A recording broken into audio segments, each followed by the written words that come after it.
السلام علیکم، میں ہوں باسط علی اور آپ دیکھ رہے ہیں باسط میڈیسن کیئر۔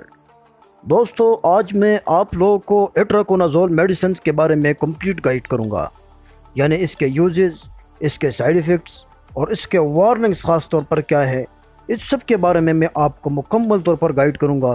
تو اس ویڈیو کو آخر تک دیکھیں تاکہ آپ اس میڈیسن کے بارے میں مکمل گائیڈ ہو سکے، خاص کر کے اس کے وارننگز کے بارے میں دوستو، کہ کن حالت میں آپ کو یہ میڈیسن نہیں کھانا چاہیے، یہ میں آپ کو ویڈیو کو لاسٹ میں بتاؤں گا۔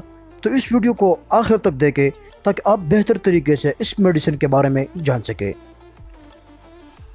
دوستو، ایٹراکونازول ایک اینٹی فنگل میڈیسن ہے جو بہت سے فنگل انفیکشن کے علاج کے لیے استعمال کی جاتی ہے۔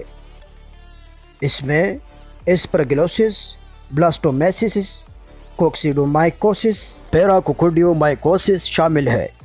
یہ منہ یا نس کے ذریعے دیا جا سکتا ہے۔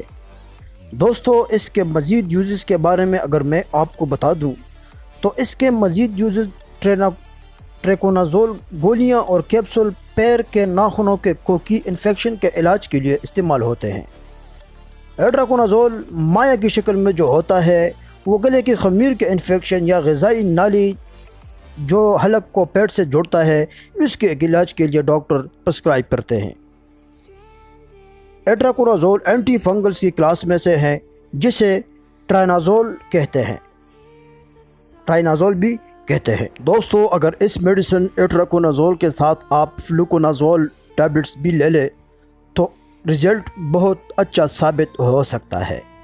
دوستو، یہ تو تھی اس کی مختصر سی یوزز جو میں نے آپ کو بتا دی۔ اب آتے ہیں اس کے سائیڈ ایفیکٹس کی طرف جو آپ کو ممکنہ طور پر ہو سکتے ہیں۔ اس کے سائیڈ ایفیکٹس میں آپ کو سر درد، چکر آنا، متلی، الٹی، پیٹ خراب، قبض، بخار، پٹوں یا جوڑوں کا درد، منہ میں غیر معمولی یا ناگوار ذائقہ، بال گردہ، نامردی، عضو تناسل یا عورتوں کے ماہواری میں تبدیلی ہو سکتی ہے۔ دوستو، یہ تو تھے اس کے سائیڈ ایفیکٹس اور یوزز۔ اب اگر خاص طور پر اس کے وارننگز کی بات کریں تو دوستو بہت ہی احتیاط کیجیے جب آپ کو دل کی خرابی کا سبب ایٹراکونازول بن سکتا ہے۔ ایسی حالت میں دل جسم میں اتنے خون پمپ نہیں کر سکتا ہے۔ اپنے ڈاکٹر کو بتائیں اگر آپ کو کبھی دل کی خرابی ہوئی ہے یا آپ کا ڈاکٹر آپ کو یہ کہہ سکتا ہے کہ وہ ایٹراکونازول نہ لے۔ اپنے ڈاکٹر کو یہ بھی بتائیں اگر آپ کو کبھی دل کا دورہ پڑا ہے یا ہوا ہے، ایک دل قابو کی دھڑکن یا دل، پھیپھڑوں، جگر یا گردوں کی کسی بھی قسم کی بیماری اگر آپ کو ہوئی ہے تو ڈاکٹر کو اس کو بارے میں ضرور بتائیں۔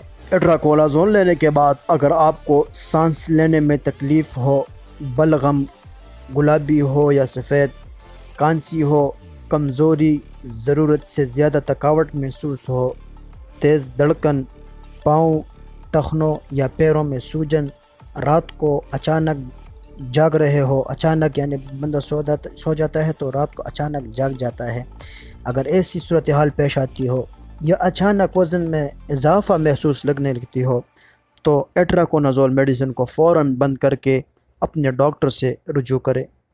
دوستو، اگر یہ میڈیسن سے ریلیٹڈ معلوماتی ویڈیو آپ کو پسند آئی ہو تو پلیز اس ویڈیو کو لائک کریں اور زیادہ سے زیادہ شیئر کریں تاکہ ضرورت مند افراد تک بھی یہ معلومات پہنچ سکے۔